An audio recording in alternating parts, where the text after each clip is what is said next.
7వ అధ్యాయము 11వ వచనం. మత్తయి సువార్త 7:11. ఎవరు చదువుతారు?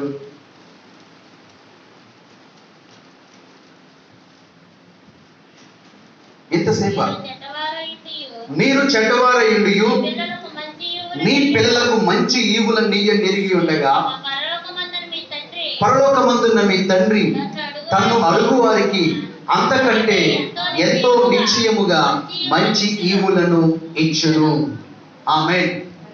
అందరు నాతో కలిసి చెప్పండి. పరలోకమందున్న మీ తండ్రి అంతకంటే మరి నిశ్చయముగా మంచి ఈవులను ఇచ్చును. చాలు. ముందు మన గురించి ప్రభు చెప్పాడు, తర్వాత తన గురించి తాను చెప్పుకుంటున్నాడు. ఇది యేసు ప్రభు వారు మాట్లాడిన మాట, స్వచ్ఛమైనటువంటి మాట. ముందు మన గురించి, అంటే మనం కూడా తల్లిదండ్రులమే. మీరందరూ తల్లిదండ్రులు, నేను తల్లిదండ్రులే, మనమందరూ తల్లిదండ్రులు. మనం మన పిల్లలకి ఏం చేస్తామో అది ఎలా ఉంటుందో ప్రభు చెప్తున్నాడు. మంచి చేస్తాం. అది చెప్పండి.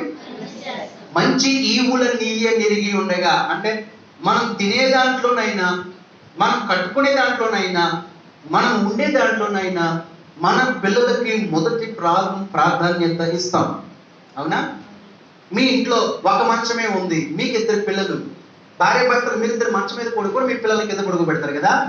అస్సలు చెప్పండి, నిజమే కదా? అలా పడుకోబెడతారా? ఏం చేస్తారు మరి? అది తల్లిదండ్రుల యొక్క ప్రేమ. మీ ఇంట్లో చారన్నమే ఉంది, కొంచెం పెరుగు ఉంది, అది చాలా చాలకుండా ఉంది. మంచి ఆహారం కొంచెం పాడైపోయిన అన్నం, రాత్రి అన్నం కొంచెం ఉంది. మీరు మంచి అన్నం తినేసేసి రాత్రి అన్నం మీ పిల్లలకు పెడతారు కదా? ఏం చేస్తారు చెప్పండి? కొంతమంది తలకలు ఒప్పట్లేదంటే అలాగే పెడుతున్నారేమో. అలా పెట్టలేం కదా? పెట్టలేము, అసలు పెట్టలేము. అలాగే మీరు చిరిగిపోయిన బట్టలు వేసుకున్నా మీ పిల్లలకు అసలు బట్టలు లేకుండా తిప్పుతారా? ఇప్పుడు చిరిగిపోయిన బట్టలు తిప్పుతారా? ఏం చేస్తారు? మంచి బట్టలు వేస్తారు. మనం కట్టించేరే కట్టి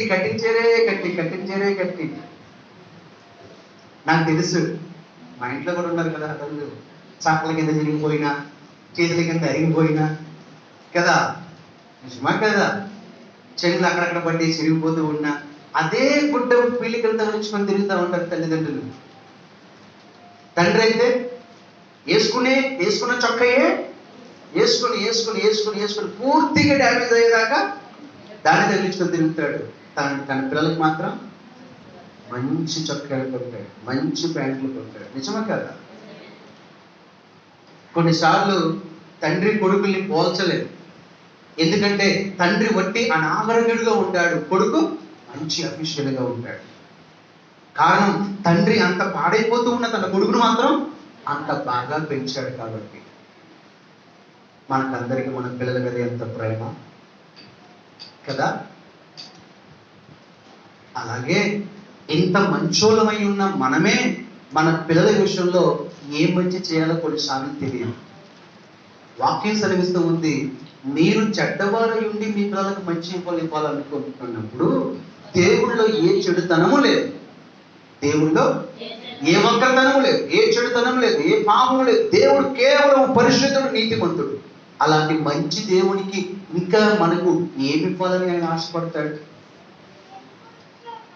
మనం ఇచ్చే ఈవుల కంటే ఇంకా మంచి ఈవుల్ని ఇవ్వాలని దేవుడు ఆశపడతాడు. నిజమా కాదా? నిజమే. దేవుడు మనకిచ్చే ఈవుల్లో మొట్టమొదటి ఈవి ఏంటో చెప్పనా? ఆశీర్వాదం కంటే, ఆరోగ్యం కంటే, బట్టల కంటే, వెండి బంగారాల కంటే, ఆస్తుల కంటే, గర్భఫలం, భూఫలం, ఇవన్నిటి కంటే దేవుడు మనకి ఇచ్చిన మొట్టమొదటి అమూల్యమైన ఈవి ప్లేస్ లో వరం లేదా ఆశీర్వాదం అని పెట్టుకోండి. ఏంటో చెప్పనా? లూకా సువార్త త్వరగా తెరవండి, 11వ అధ్యాయము. దేవుడు మనకి ఇచ్చిన అన్ని ఆశీర్వాదాల కంటే ప్రముఖమైన, ప్రాముఖ్యమైన, అద్భుతమైన, నిజమైన ఆశీర్వాదం ఏంటంటే 11:13 చదువుదాం. పరలోకమందున్న మీ తండ్రి తను అడుగు వారికి పరిశుద్ధాత్మను ఎంతో నిశ్చయముగా అనుగ్రహించును. నచ్చిన వాళ్ళు చప్పట్లు కొట్టి ప్రభుత్వం తీసుకోండి. హల్లెలూయా.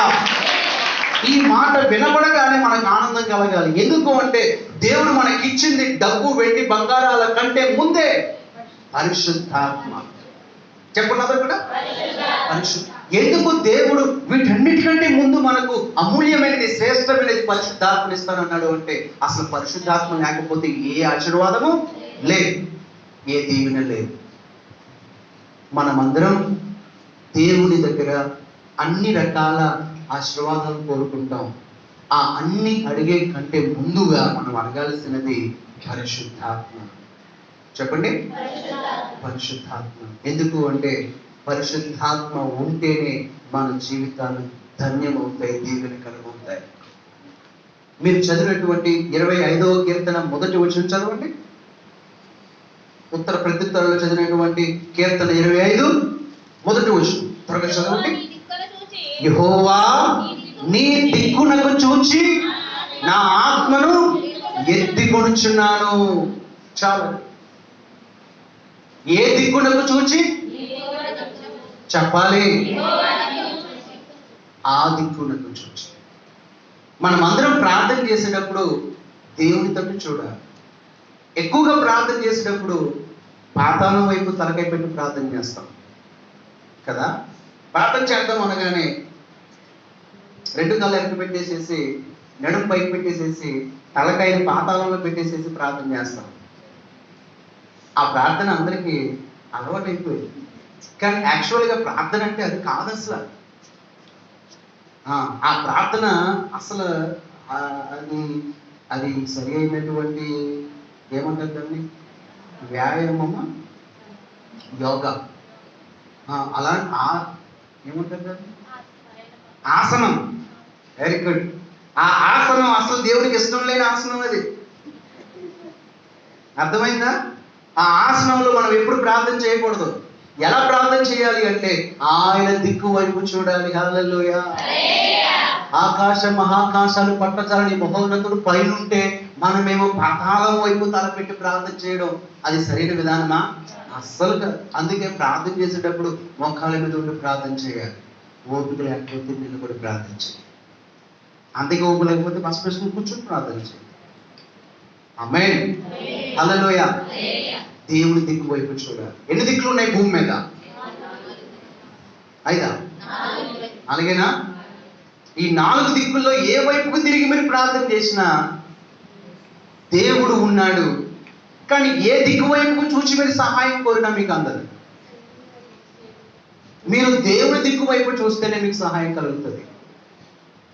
ఇటు చూస్తే బాబాయ్ ఉన్నాడు, ఇటు చూస్తే పెదనాన్న ఉన్నాడు, ఇటు చూస్తే అత్తయ్య ఉంది, ఇటు చూస్తే తల్లిదండ్రులు ఉన్నారు, అటు చూస్తే వాళ్ళు ఉన్నారు, వీళ్ళు ఉన్నారు. నాకు సహాయం అవసరమైంది, నాకు అవసరం అయింది కాబట్టి నేను ఈ వైపు చూడాలి, ఈ వైపు చూడాలి, ఈ వైపు చూడాలా అని నలుదిక్కులు చూసి వాళ్ళ సహాయం అడుగుతామని కానీ మనకు సహాయము అందదు. కారణం మనం మొదట దేవుని దిక్కు వైపుకు చూడలేదు కాబట్టి. మనం చదువుకునేటువంటి మత్తయి సువార్త 7:7 చదవండి ఒకసారి. 7:14 కాకుండా 7 వర్షం చదవండి. అడుగుడి మీకు ఇయ్యబడును, వెదకుడి మీకు దొరుకును, తట్టుడి మీకు తీయబడును. చాలండి. మొదటి మాట ఏంటి? అచ్చా, మీకు ఇయ్యబడును అన్నాడులే కానీ నేను ఇస్తాను అని అనలేదు కదా. చెప్పండి కదా. ఏమన్నాడు ఆయన? ఇయ్యబడుతుంది. ఎవరి ద్వారా ఇయ్యబడుతుందో, ఎక్కడి నుంచి ఇవ్వబడుతుందో, ఏ దిక్కు నుంచి నీకు సహాయం అందుతుందో నీకు తెలియదు. అర్థమైందా? మన చుట్టూ మనుషులు ఉన్నారా? చుట్టూ బంధువులు ఉన్నారు, చుట్టూ మనకు కావాల్సిన వాళ్ళు ఎంతో మంది ఉన్నారు. అంతమంది ఉన్నా ఏ దిక్కు నుంచి మనకు సహాయం అందుతుందో తెలియదు. ఎందుకంటే దేవుడు ఎవరి హృదయాన్ని ప్రేరేపిస్తాడో తెలియదు. దేవుడు ఎవరి హృదయాలను మన తట్టుకు తిప్పుతాడో మనకు తెలియదు. మనం అసలు ఎక్స్పెక్ట్ చేయని వైపు నుంచి మనకు సహాయం అందింది. వాళ్ళ అడగడం అనవసరం, వీళ్ళతో చెప్పుకోవడం అనవసరం అనుకుంటామే కానీ దేవుడు వాళ్ళ హృదయాన్ని కలిగించి వాళ్ళ ద్వారా మనకి సహాయం దొరికేలాగా దేవుడు ఏర్పాటు చేస్తాడు. అందుకే నీవు ఆ దిక్కు ఈ దిక్కు తిరగవద్దు. దేవుని దిక్కు వైపుకు నీ ఆత్మను ఎత్తుకో. దేవుని ఆత్మ ఎటు ఉన్నాడో అటువైపుకు నీ ఆత్మను త్రిప్పి ప్రార్థన చేయి, నీకు సహాయం అందుతుంది. చాలా మంది లోకంలో ఒక మాట చెప్తారు, నీ దిక్కున్న కాడికి వెళ్ళి చెప్పుకో అంటారు. అంటారా? ఎందుకు వాళ్ళు ఆ మాట అన్నారు అంటే నిజంగా మనకి ఏ దిక్కు లేదని వాళ్ళకు తెలుసు కాబట్టి. అయితే ఇదైనా ఉండాలి, లేకపోతే ఇదైనా ఉండాలి. మనకి ఇది లేదు, ఇది లేదు, జనం బలం లేదు, ఏది లేదు. మరి మన బలం ఏంటి? యెహోవా నా బలమా యథార్థమైనది పరిపూర్ణమైనది. యెహోవా నా శత్రువులు వెలువడిన పడిపోతారు. నా శత్రువులు నన్ను చుట్టినను నరకపు పాశము వరదవలే పసిహీనులు కోరిన వరదవలే విలువక నన్ను ఎనబాయని విలువక నన్ను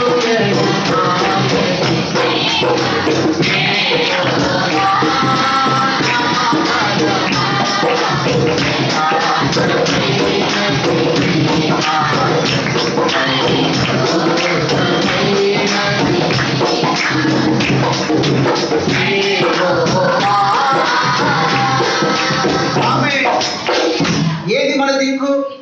ఎవరు మన దిక్కు? పాని దిక్కున్న కాడికి చెప్పుకోండి. అలాగే నేను వెళ్తాను, నాకు దిక్కు అయి ఉన్న నా దేవుడి దగ్గరికి వెళ్తాను. ఆయన దిక్కునకు నా ఆత్మను ఎత్తుకొట్టాను దావీదు వలె. ఎవరి వలె? దావీదు వలె నా ఆత్మను ఆయన దిక్కునకు ఎత్తుకుంటాను అని మనం వెళ్ళి వెంటనే మన పరిస్థితులలో దేవునికి వెళ్ళి ప్రార్థన చేయాలి. ప్రభువా నా దిక్కు నీవే అని దేవుణ్ణి అడగాలి. చాలాసార్లు మన దీన పరిస్థితిని మనకు జ్ఞాపకం చేసేలాగా మన శత్రువులు మాట్లాడతారు. తండ్రి లేనప్పుడు పిల్లలతో నీ దిక్కున్న కాడికి వెళ్ళి చెప్పుకోని, భర్త లేనప్పుడు భార్యతో నీ దిక్కున్న కాడికి వెళ్ళి చెప్పుకోని, అతి గతి ఏమీ లేనప్పుడు వెళ్ళి చెప్పుకోని చెప్పి మనుషులు ఈ రకంగా మన గురించి మాట్లాడుతూ ఉన్నప్పుడు మనమందరము దావీదు వలె దేవుని దగ్గరికి వెళ్ళాలి. అందుకే దావీదు చెప్తున్నాడు, నా దిక్కు నా దేవుడే, ఆయన తట్టునకు నా ఆత్మను ఎత్తికొనుచున్నా.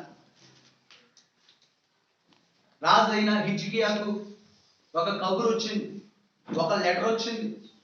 ఆ లెటర్లో ఏమనుందంటే, నీ దిక్కున్న కాడికి వెళ్ళి చెప్పుకో, నేను నీ మీదకి యుద్ధానికి వస్తున్నాను. నిన్ను, నీ పిల్లల్ని, నీ భార్యను, నీ భార్యలను, నీ దేశంలో అందమైన వాళ్ళను, నీ దేశంలో ఆస్తిని సమస్తాన్ని నేను పట్టుకొని వెళ్ళిపోతాను. నువ్వు నీ చేతననేది చేసుకో అంటూ సన్హెరీబు అనే ఒక రాజు హిజ్కియా అనే రాజుకు ఒక లెటర్ రాసి పంపించాడు. అప్పుడు హిజ్కియాకు నిజంగానే దిక్కు లేదు. ఇప్పుడు యుద్ధాలు జరుగుతున్నట్లుగానే ఆ రోజుల్లో కూడా యుద్ధాలు జరిగాయి. రష్యాకి, ఇంకో దేశం ఏంటి, ఉక్రెయిన్కి యుద్ధం జరుగుతూ ఉంది. ఈ యుద్ధం ఇప్పుడు సుమారు 3 నెలల నుంచి 100 రోజుల నుంచి జరుగుతూ ఉంది. దానికి ఏంటి ముగింపు రాదు. ఆ రెండు దేశాలని అన్ని దేశాలు వదిలేశాయి. మీరు పోట్లాడుకొని చావడం లేదు, ఇంకా యుద్ధం జరుగుతూనే ఉంది. ఆలోచించండి, ఒక చిన్న దేశం, ఒక పెద్ద దేశం, నాకు దిక్కు లేదు మొర్రో నాకు సహాయం చేయండి అని చెప్పి అమెరికా దగ్గరికి వెళ్తే సహాయం చేస్తామని ఆయుధాలు పంపించారు. ఇంగ్లాండ్ దగ్గర అడిగితే ఇంగ్లాండ్ వాళ్ళు ఆయుధాలు పంపించారు. ఆ పక్కన ఉన్న వాళ్ళు అన్ని దేశాలు అందించారు. ఇండియాని అడిగితే మేము ఆయుధాలు పంపలేములే కానీ టాబ్లెట్లు పంపిస్తాం, ఆహారం పంపిస్తాం అని చెప్పి ఆహారం పంపించారు. అలా అందరూ సహాయం చేస్తున్నారు.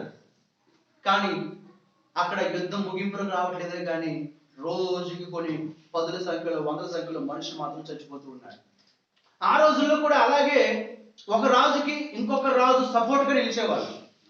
ఉక్రెయిన్కి కొన్ని దేశాలు సహాయంగా నిలిచినట్లే హిజ్కియాకు సహాయంగా నిలవడానికి హిజ్కియాకు ఎవరు లేరు. అప్పుడు హిజ్కియా ఏం చేస్తాడు అంటే ఆ లెటర్ తీసుకొని దేవుని మందిరంలోకి వెళ్ళి ఇలా ప్రార్థన చేస్తున్నాడు, ప్రభువా నాకు దిక్కు అనేవాడు లేడు, నేను నీవే దిక్కుగా చేసుకుని నమ్ముకున్నాను. నీవు నాకు సహాయం చేయకపోతే నేను ఇప్పుడు ఏమీ చేయలేను.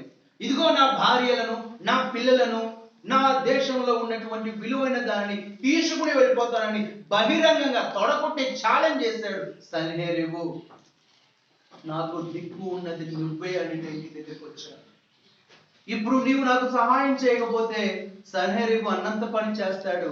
నా దేవా, నీవు నాకు సహాయం చేయవా అంటూ మందిరములో మోకాళ్ళు వచ్చి ఆ మందిరములో ఆ లెటర్ని ఇలా పరచి ప్రార్థన చేసి కన్నులు విడిచాడు. ప్రార్థన అయిపోయింది, ఇంటికి వెళ్ళిపోయాడు. వెంటనే ప్రవక్త అతని ఇంటికి వెళ్ళి అంటున్నాడు కదా, ప్రవక్తతో ప్రభు మాట్లాడుతున్నాడు, దర్శనంలో దేవుడు మాట్లాడుతున్నాడు. హిజ్కియా, నువ్వు భయపడవద్దు, నేను నీకు సహాయం చేస్తాను, నేను నీ తరపున నిలబడతాను. సన్హెరీబు రంకెలు వేసుకుంటూ వచ్చాడులే కానీ నేను అతని రంకెలను మానిపేసేసి అతని ముక్కునకు గేలం వేస్తాను. ఏమేస్తాను? ఎక్కడ? ముక్కునకు గేలం వేసి నేను అతన్ని వెనక్కలాగుతాను. అతని నట్టింట్లో అతను చచ్చేలాగా చేస్తాను. నీ తరపున నేను యుద్ధం చేస్తాను. కొండంత బలం వచ్చేసింది హిజ్కియా. అప్పుడు హిజ్కియా అన్నాడు, నువ్వు ఎన్ని ప్రగల్భాలు పలుకుతావు, పలుకో, వస్తే రా అన్నాడు. వచ్చాడు సన్హెరీబు. యుద్ధం చేయడానికి దండుతులు 1,85,000 మందితో ఒక చోట మోహరించి ఉన్నాడు. ఆ రాత్రి అద్భుతం జరిగింది. దేవుడు మాట ఇచ్చి నెరవేర్చేవాడు. తన దూతను ఆయన పంపించాడు. ఒక దూతే వచ్చాడు. ఎంతమంది దూత? ఒక దూతే వచ్చాడు. వచ్చి 1,85,000 మందిని కూడా చంపేశాడు. సుమారు 2 లక్షల మందిని అందరినీ చంపేశాడు. తెల్లేసరికి రాజు లేచి చూస్తే తన సైన్యం, తన వాళ్ళు, తన సైనాధిపతులు అందరూ చచ్చిపోయి ఉన్నారు. భయపడిపోయాడు. తన కొడుకులు బతికున్నారు, తాను బతికున్నాడు. ఏం జరిగింది? ఎవరు చంపారు? హిజ్కియా ఇంటిలా యుద్ధం చేయడానికి ఎవరు పురమాయించాడు? మైండ్ బ్లాక్ అయిపోయింది సన్హెరీబుకి.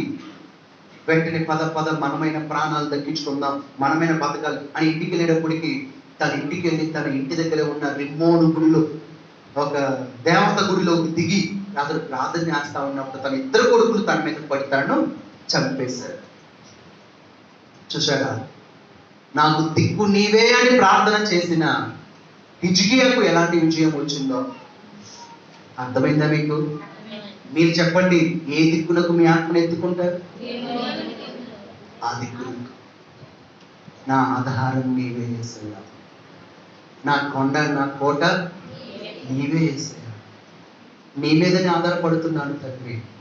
దావీదు మరా ప్రార్థన చేస్తా ఉన్నాడు. యాత్ర కీర్తన 121వ కీర్తన ఏమని? కొండల తట్టు నా కొనెత్తుచున్నాను, నాకు సహాయము ఎక్కడ నుండి వచ్చు? చెప్పాలి, ఎక్కడ నుండి వచ్చు?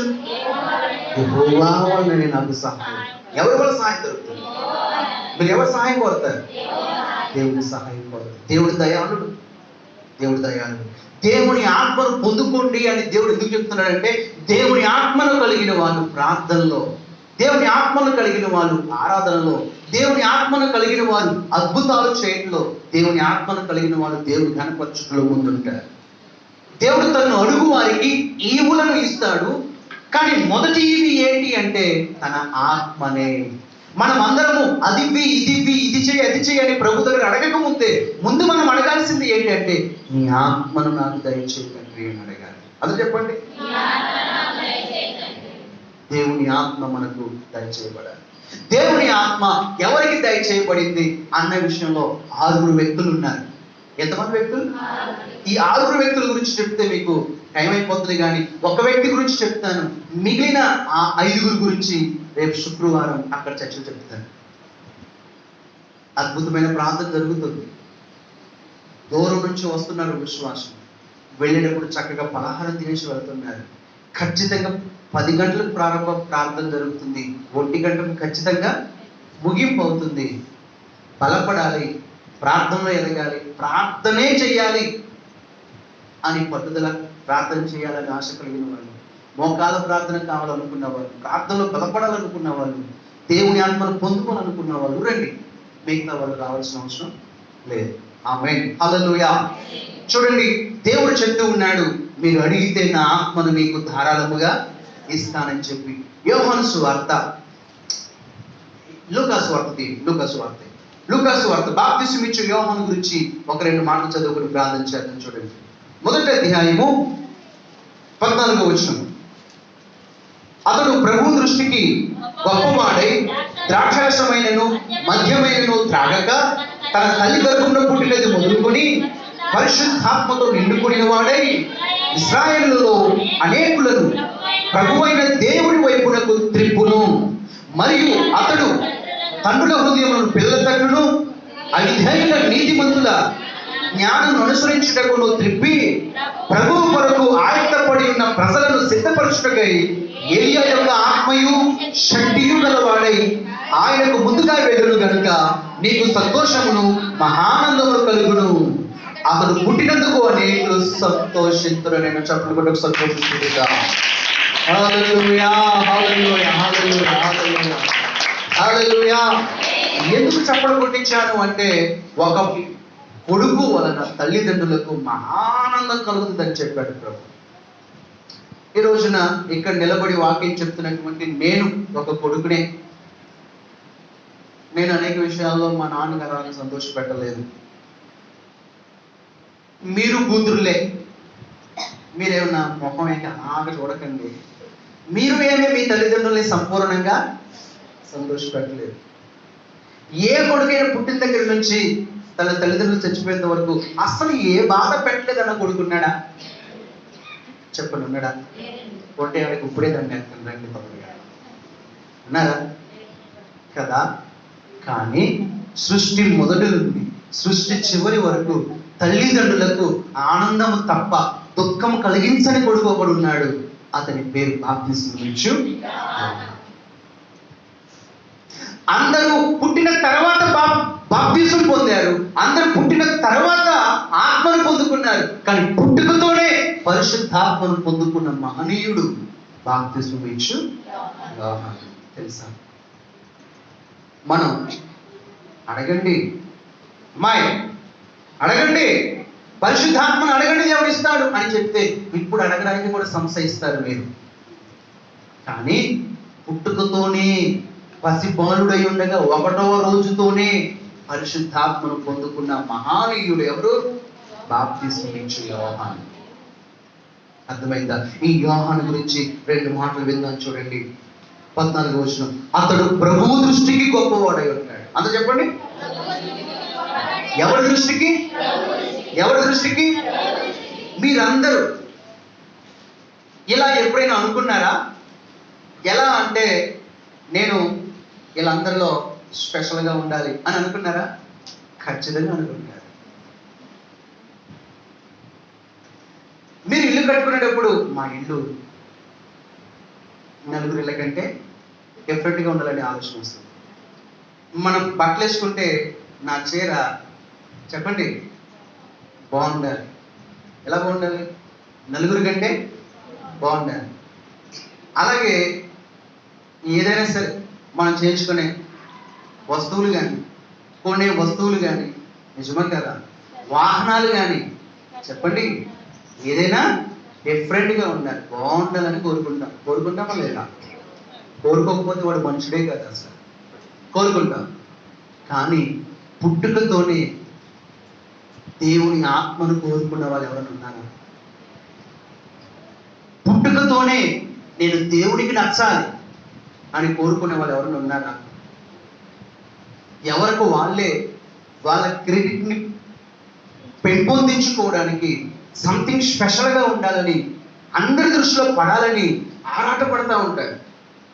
ఆరాట పడతారా? పడరా? ఖచ్చితంగా ఆరాట పడతారు. మీకు తెలీదు, రోడ్డు మీద పడి ఉన్నవాడు కూడా అనుకుంటాడు అది అందరికీ ఉండే సహజమైన గుణమే. కానీ నేను ఎవరి దృష్టిలో పడకపోయినా పర్వాలేదు, నేను దేవుడి దృష్టిలో పడితే చాలు అని అనుకునేవాడు గొప్పవాడు. హల్లెలూయా, హల్లెలూయా. నన్ను ఎవరు మెచ్చుకోకపోయినా పర్వాలేదు, నన్ను ఎవరు క్రెడిట్ఫుల్గా చూడకపోయినా పర్వాలేదు, నా దేవుడి దృష్టిలో నేను గొప్పవాడుగా ఉంటే ఇదండి యోహాను జీవితం మనకు నేర్పించేది. యోహానును కన్న యోహాను తల్లిదండ్రులు వృద్ధాప్యంలో కన్నారు కాబట్టి ఇద్దరు త్వరగానే చచ్చిపోయాడు కదా. త్వరగానే చచ్చిపోయాడు కాబట్టి చిన్నపిల్లడు ఏమయ్యాడు? అనాథగా మిగిలాడు. అనాథగా మిగిలాడు కదా అని చెప్పి ఎవరో ఒకరు చేరదీశారా, ఆదరించారా అంటే ఎవ్వరూ ఆదరించలేదు. అర్థమవుతుందా? అర్థమవుతుందా? ఎవరు చేరదీయలేదు కాబట్టి ఈ పిల్లడు ఎక్కడ ఉండాలో తెలియక ఏం చేశాడు అంటే అరణ్యంలోకి వెళ్ళిపోయాడు. ఎక్కడికి వెళ్ళిపోయాడు? అరణ్యంలోకి వెళ్ళిపోయాడు కదా అని చెప్పి ఎవరు వెతికారా పిల్లోడిని? వెతకలు కూడా వెతకలేదు. గతి లేకుండా ఉన్నట్టున్నాడు. అలాంటి సమయంలో దేవుని ఆత్మ ఆ బిడ్డను ఆదరించాడు, బలపరిచాడు. ఏం తినాలో తెలియక యోహాను పుట్టిన కొత్తలో 2-3 సంవత్సరాల వయసులో నడుచుకుంటూ ఉంటున్నప్పుడు మిడతల పట్టుకొని తిన్నాడు. ఏ పట్టుకొని తిన్నాడు? ఆ దుంపలు ఈ దుంపలు తీసుకొని తిన్నాడు. దాహం వేసినప్పుడు యోర్దాను నది దగ్గర నీళ్లు తాగి బతుకుతున్నాడు. బట్టలేసుకోవడం తెలియదు. తనకు వస్త్రాలు కూడా ఎవరు ఇవ్వలేదు. తనకు దాహం వేసినప్పుడు ఆ కొండ తేనెను తీసుకొని తాగాడు, మిడతలు తిన్నాడు. తనకు సిగ్గు అనేది తెలిసినప్పుడు బట్టలు ఎవరు ఇవ్వలేదు, ఎవరు తనకు తెలియదు కాబట్టి చచ్చిపోయిన కుళ్ళిపోయిన కళేబరాలు పడి ఉంటే వాటి జంతు చర్మాలను తీసుకొని తన చుట్టూ మొల చుట్టూ తోలు దట్టిగా కట్టుకున్నాడు. అలాంటి వ్యక్తి దగ్గర పరిశుద్ధాత్మను నివాసం చేసింది. ఎస్, అతని దగ్గరే పరిశుద్ధాత్ముడు ఉన్నాడు. అతను నడుమునకు తోడు దట్టి కట్టుకున్నా అతనిలోని దేవుని ఆత్మ ఉన్నాడు. అతను తినేది పురుగులే అయినా పరిశుద్ధాత్ముడు అతనిలోనే ఉన్నాడు. అతను వస్త్రాలు లేకుండా బెకారిగా ఉన్న దేవుని ఆత్మ అతనిలోనే ఉన్నాడు. దేవుని ఆత్మకు కావలసింది నువ్వు కట్టుకున్న పట్టు చీర కాదు. దేవుని ఆత్మనిలో కోరుకున్నది దగదగ మెరిసే వెండి బంగారాలు కాదు. దేవుని దగ్గర ఆశించేది నీ జ్ఞానం, నీకున్న క్రెడిబిలిటీ కాదులే. కానీ దేవుని దగ్గర కోరుకునేది యథార్థమైన హృదయం, పవిత్రమైన హృదయం. దేవుని ఆత్మను ఎవరు కోరుకుంటారో వారికి దేవుడు తన ఆత్మను ధారాళముగా ఇస్తాడు, నిశ్చయముగా ఇస్తాడు. ఆయన ఇచ్చే ఈవులన్నిటిలో మొదటి ఈవి పరిశుద్ధాత్మ. ఆ పరిశుద్ధాత్మను ఎవరు పొందుకున్నారు అంటే పుట్టగానే పరిశుద్ధాత్మతో నింపబడిన వ్యక్తి యేసు ప్రభు కూడా కాదు. ఎవరు? అందుకే యేసయ్య చెప్పారు ఏమనంటే, యోహాను కంటే గొప్పవాడు ఇంకొకడు లేడు. స్త్రీలు కనిన వారిలో యోహానే గొప్పవాడు. యేసు ప్రభు వారు కూడా బాప్తిసం పొంది ఒడ్డులో నుండి బయటికి వస్తున్నప్పుడు పరిశుద్ధాత్మను పొందుకున్నాడు. ఎప్పుడు? 30 సంవత్సరాల వయసులో. కానీ బాప్తిసం ఇచ్చే యోహాను పుట్టుకతోనే దేవుని ఆత్మను పొందుకున్న వ్యక్తి. ఇప్పటికే ఆలస్యమైపోయింది. మీరు దేవుని ఆత్మను పొందుకోలేదు.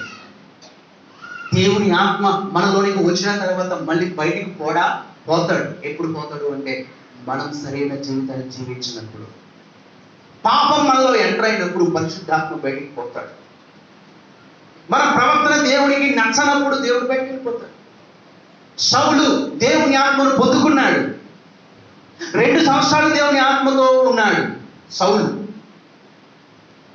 అతడు ప్రవక్తల బృందంతో కలిసి సమూయేలుతో కలిసి దేవుని ఆరాధిస్తూ ఉన్నప్పుడు దేవుని ఆత్మ యాజకుల పైకి దిగి వచ్చాడు. అదే ఆత్మ సౌలు పైకి కూడా దిగి వస్తే యాజకులు ప్రవచనాలు చెప్పినట్లు, యాజకులు భాషలో మాట్లాడినట్లు సౌలు కూడా భాషలో మాట్లాడాడు. అప్పుడు సౌలు చూసి అందరూ అన్నారు, సౌలు పిచ్చివాడి వలె మాట్లాడుతున్నాడు. కానీ లేదు, అతడు దేవుని ఆత్మ భాషతో మాట్లాడాడు.